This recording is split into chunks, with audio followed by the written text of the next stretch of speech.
Guys, this is Kelvin Minglava.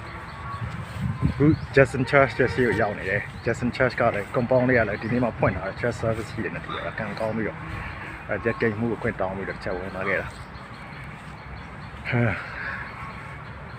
But you know,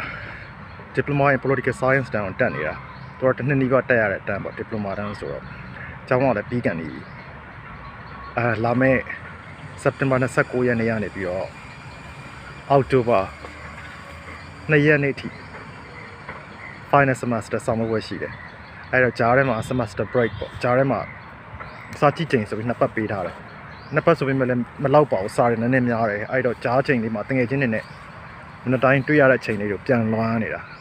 စုံရတဲ့ချိန်လေးတွေပေါ့မိတ်ဆွေတွေကန်တင်းမှာဖြစ်ဖြစ်ဒီ compound တွေကတနေ့ရမှာဖြစ်ဖြစ်ပေါ့နော်အဲ Justin Church ကလည်းဒီမှာပြည့်ရန်ကုန်တက္ကသိုလ်နဲ့ထင်ကြရတွဲမိတဲ့နေရာလေးပေါ့ရုပ်ရှင်တွေထဲမှာအချင်းတွေထဲမှာ VCD တွေထဲမှာ karaoke တွေထဲမှာကြပြားတွေထဲမှာအများဆုံးတွေ့နိုင်တယ် Justin Church လေးကြောင့်နှစ်ပေါင်းရာချီနေပြီရန်ကုန်တက္ကသိုလ်ဆိုတော့စပြီးမဖြစ်ခင်တည်းကဆရာကြီး Jackson ဆိုတော့ခရစ်ယာန်သာသနာပြုဆရာကြီးကနေပြီး Jackson College ဆိုပြီးတော့ဒီ compound လေးထဲမှာပထမဦးဆုံး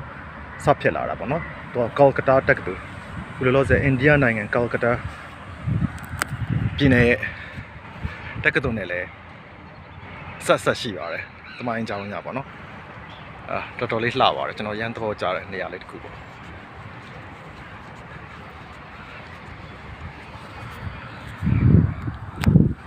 ဒီချက်ကြည့်